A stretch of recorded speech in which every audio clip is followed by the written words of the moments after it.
नमस्कार दोस्तों, राधे राधे, जय माता की। स्वागत है आपका आपके चैनल धार्मिक उपाय में। तो कल के वीडियो में आपने सुना था माघ मास के महात्म का पहला अध्याय। अब आगे की श्रृंखला में आपको मैं सुनाने जा रही हूँ दूसरा अध्याय। तो इससे पहले मैं के शुरू करूं, आपसे रिक्वेस्ट है कि यदि आपने चैनल को सब्सक्राइब नहीं किया है या फिर चैनल पर पहली बार आए हैं तो चैनल को प्लीज सब्सक्राइब कर लें, और यदि वीडियो अच्छा लगे तो वीडियो को लाइक भी कर देना और आगे शेयर भी कर देना। तो चलिए अब मैं शुरू करती हूँ माघ मास के महात्म का अध्याय दूसरा। तो कल के अध्याय में हमने कहाँ छोड़ा था कि राजा ने कहा था कि मैं नहीं जानता कि माघ स्नान का क्या फल है, मुझे विस्तार पूर्वक कहें। व्यास जी बोले, राजा का वचन सुनकर वैखानस मुनि कहने लगे, अंधकार को दूर करने वाले सूर्य नारायण शीघ्र ही उदय होने वाले हैं। हे राजन, यह समय स्नान करने का है, कथा का नहीं। स्नान करके तुम अपने कुलगुरु वशिष्ठ जी से जाकर पूछो। ऐसा कह मौनी तपस्वी स्नान करने चला गया। राजा दिलीप भी वहां स्नान करके प्रसन्नता पूर्वक अपने नगर को गया। नगर वासियों ने राजा का सत्कार किया। राजा ने रनिवास में जाकर उस वानप्रस्थ ऋषि की कथा सुनाई। व्यास जी बोले, राजा रात्रि में सुख से सोया।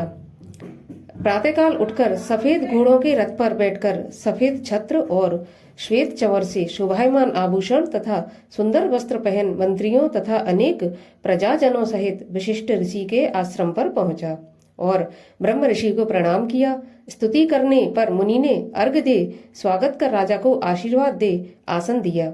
राजा के आसन पर बैठने पर ऋषि ने राजा से कुशलता पूछी। तब राजा ने प्रसन्न होकर अपनी कुशलता कहकर तपस्वी वैखानस के कहे हुए प्रश्न को पूछा और कहा, हे भगवान, आपके मुख से मैंने विस्तार पूर्वक आचार, दंड, नीति, राजधर्म तथा चारों आश्रमों की क्रियाओं को सुना है।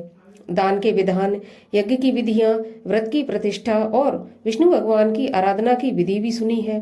हे तपोधन, अब आप माघ स्नान के महात्म की विधि एवं नियम मुझे कहिए। वशिष्ठ जी बोले, हे राजन, आपने तीनों लोगों के कल्याण करने वाले मुनि तथा वनवासियों के भी अंतःकरण को पवित्र करने वाले इस माघ स्नान के बारे में पूछा है, तो सुनो।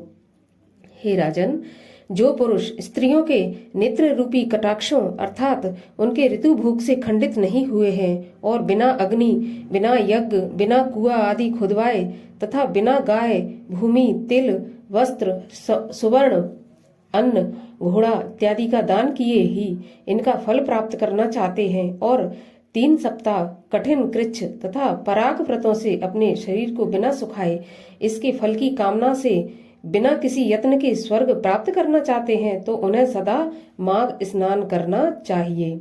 ऐसा करने से मनुष्य अवश्य ही बड़े परिवार वाला तथा राजा होता है।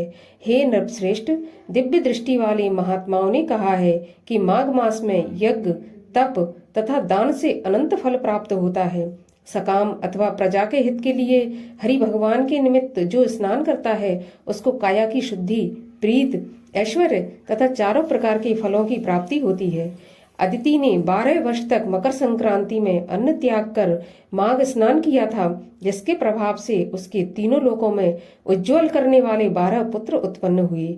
माघ में स्नान करने से ही रोहिणी सौभाग्यशाली और अरुंधति दानशीला हुई और शची अर्थात देवी इंद्राणी रूप सुंदरी होकर सतखंडे ग्रह में निवास करती हैं। जो मकर संक्रांति में स्नान करते हैं और देवताओं का पूजन करते हैं, वे अतिथियों से परिपूर्ण सुंदर घर में रहते हैं। ऐसे मनुष्य धन्य हैं। माघ मास याचक को सकाम होने पर फल देने में, काम मूल और निष्काम होने से ज्ञान तथा मोक्ष का देने वाला है। जो श्रेष्ठ लोग दान करने वालों को, वन में तपस्या करने वालों को एवं अतिथि सत्कार करने वालों को प्राप्त होते हैं, वे लोग सदा माघ स्नान करने वाले लोगों को प्राप्त होते हैं। पुण्य क्षीण होने पर सकामी मनुष्य स्वर्ग से वापस आते हैं, परंतु माघ स्नान करने वाले स्वर्ग से वापस कभी नहीं लौटते। यह बात भृगु जी ने मणि पर्वत पर विद्याधरों से कही थी। राजा ने कहा, हे ब्राह्मण, भृगु जी ने किस समय महीधर को धर्म का उपदेश दिया, सो कथा विस्तार पूर्वक मुझसे कहिए। मुनि वशिष्ठ जी बोले, हे राजन, एक समय 12 वर्ष तक वर्षा न होने से सारी प्रजा दुखी होकर दसों दिशाओं में इधर उधर चली गई और हिमालय तथा विंध्याचल के मध्य प्रदेश के छिन्न भिन्न लोगों से लोग आपदाग्रस्त हो गए। अर्थात राजा की प्रजा न होने से होम, श्राद्ध, यज्ञ, वेद अध्ययन और धर्म लुप्त हो जाने से पृथ्वी मंडल फल, फूल, अन्न और जल से शून्य हो गई। तब विंध्याचल के नीचे सुंदर रेवा नदी के तट पर जो वृक्षों से आच्छादित था, ऐसे आश्रम से निकलकर भृगु ऋषि अपने शिष्यों के साथ हिमालय पर्वत पर गए।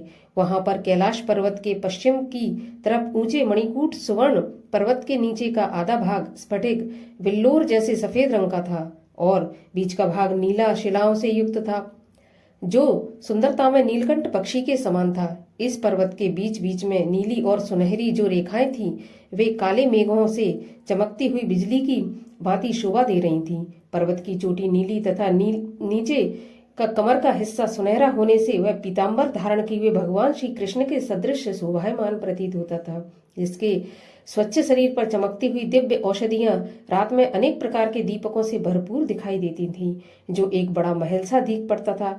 इस पर्वत का ऊपरी भाग बांसुरी बजाती व गीत गाती हुई किन्नरियों से शोभायमान तथा केले के पत्तों की पताकाओं से यह पर्वत सदा सुशोभित था।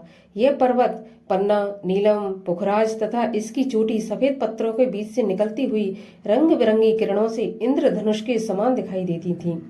इसकी शिखाएं सुवर्ण इत्यादि सब धातुओं से तथा नाना प्रकार के चमकीले रत्नों से शोभायमान अग्नि ज्वाला के समान चारों ओर फैली हुई इस पर्वत के बीचों बीच कंदराओं में आकर काम पीड़ित विद्याधरियां अपने अपने पतियों के साथ रमण करती हैं। प्राणायाम करने वाले सब प्रकार के कलेशों से परे वैरागी लोग उसकी गुफाओं में दिन रात ब्रह्मा का ध्यान करते हैं। उसकी सुंदर गुफाओं में हाथों में रुद्राक्ष की माला लिए हुए आधे खुले हुए नेत्रों से सिद्ध लोग शिवजी की आराधना करते हैं। सब दिशाओं में मदार के फूलों से सुगंध महक रही है और गिरते हुए झरनों का जल सदा सुंदर शब्द करता रहता है। जंगली हाथी अपने बच्चों के साथ पर्वत के नीचे के भाग में खेल रहे हैं तथा कस्तूरी वाले मृग और रंग बिरंगे हिरणों के झुंड वहां पर क्रीड़ा कर रहे हैं। चबरी गाय तथा नाना प्रकार के पशु वहां क्रीड़ा करते हैं। कबूतर, चकोर, पपीहा इत्यादि पक्षी वहां बोल रहे हैं।